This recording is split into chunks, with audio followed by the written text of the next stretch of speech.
You are maidenless.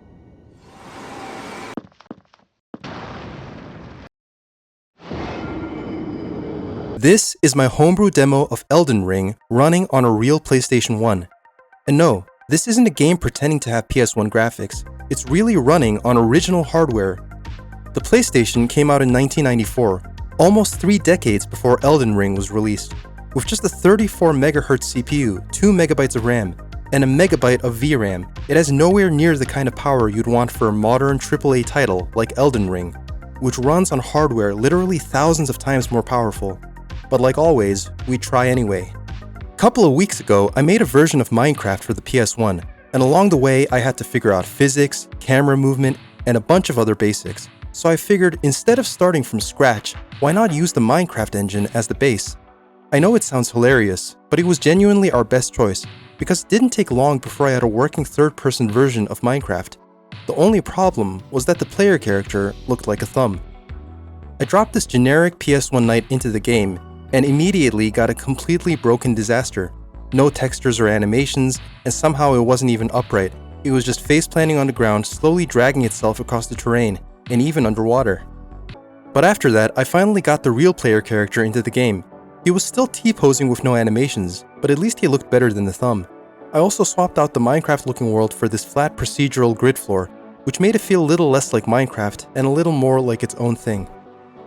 From there, I got the basic player animations working. It still looked crappy, but for the first time the project actually felt alive. I also tried an early skybox experiment, which was a total failure. At that point, I made the mistake of going straight for the Millennia fight, because it felt like the biggest possible moment for the project. I first tried building the arena out of Minecraft blocks, which looked terrible, then made a custom map that was closer, but the whole thing immediately became a mess. Animations, textures, memory limits, basically everything was going wrong. I'd picked the hardest part of the entire project way too early, and I got completely overwhelmed. This was really the first stretch where I started building an actual place instead of just testing systems. I gave the world a proper ground texture and added enough terrain that it finally felt like the beginning of an area instead of a prototype map. This is also where I started making the world work more cleverly around the hardware. I gave the starting ledge a proper stone texture, then built a small interior room with a door that hid the outside world until the player stepped through it. This let us control what was visible and, most importantly, save memory. Algorithmically, it's basically a two-step handoff. First, the closed door keeps the exterior hidden. Then when the lift animation completes, the outside world is revealed. And a few steps later, the interior room is deleted behind the player to free memory. After that, I added proper lighting to the starting room. I reused the torches from my old Minecraft PS1 project, and somehow they worked way better than I expected. I also gave the door a proper lifting animation instead of having it just pop open instantly, and added the Limgrave title appearing when the player stepped outside. That was the first moment the reveal really felt like an actual Elden Ring moment. The problem was that performance immediately started getting pretty bad the moment I walked outside, so I had to go back and optimize again. I tightened up the overworld renderer so we would only spend time drawing terrain and props that were actually near the camera and roughly inside the player's view, instead of trying to push the entire outside area all at once. Once performance was under control, I could finally start adding the details that actually sold the scene. I added the first sight of Grace, brought in White Mask Var, and then had to figure out how to get the voice lines playing properly through the PS1's audio system. Simply put, audio was a big challenge, because the PS1 doesn't just play something like an MP3 the way a modern game would. I had to convert the dialogue into VAG samples, load them directly into SPU memory, and keep the sample rate low enough to fit. And once you start dealing with longer voice lines, the memory disappears really fast. The final step was adding a sky backdrop. Rather than a full 3D skybox, I used a single panoramic image behind the whole scene and shifted it slightly with the camera, which was much cheaper and still sold the illusion of distant scenery. Once the Limgrave intro was working, I wanted to recreate one of the quieter moments from Elden Ring 2. So I built a short Ranni scene based on a conversation after using the Dark Moon ring. Perhaps I needn't have warned thee. I am pleased, however. And to finish it off, I also added a little fadeaway at the end of the interaction. So instead of just disappearing instantly, she actually vanishes out of the scene properly. Once more. The vanish is actually tied into the conversation itself. Once the dialogue reaches its final trigger point, the game starts a proper vanish state. With Melania out of the way, I needed a boss that still felt massive enough to carry the project, and Godfrey was the obvious answer. I made a pretty basic arena in Blender and imported it into the game. I had my fair share of weird bugs, but I eventually got it to work. I decided to start with Horalu, Godfrey's second form, because he seemed a little simpler to tackle first. He didn't have a weapon to worry about, which made the animation side a bit less intimidating. And once I gave him collision and tested his run animation in-game, he immediately became both terrifying and hilarious, just charging at the player and physically shoving them around the arena. From there, I started adding the rest of his animations and manually tweaking the timing on all of them so they actually felt heavy and readable in-game.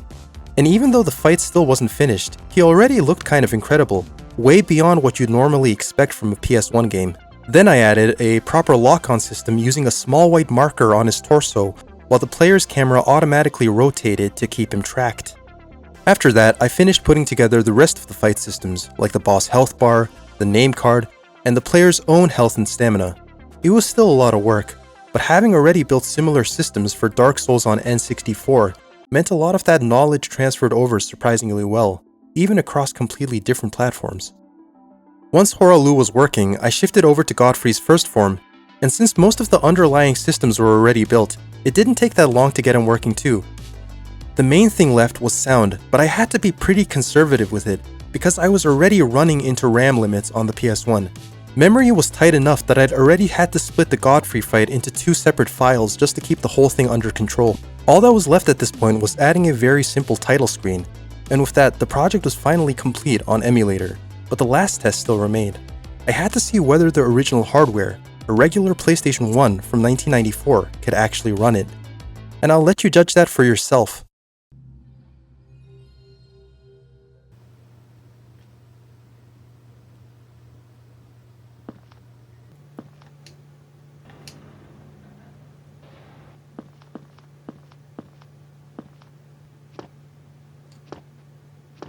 Oh, yes. Tarnished, are we? Come to the lands between for the Elden Ring? Hmm?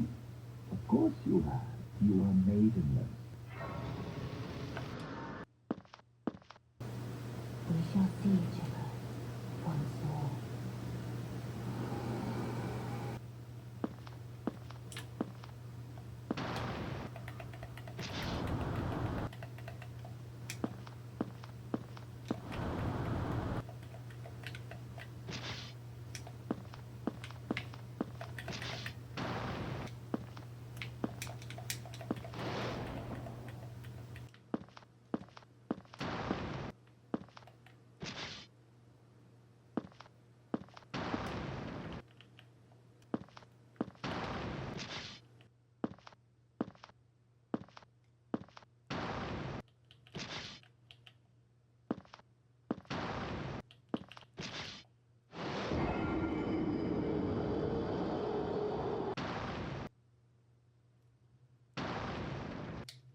This was definitely the most interesting project I've worked on so far, mainly because of how absurd it was from the start.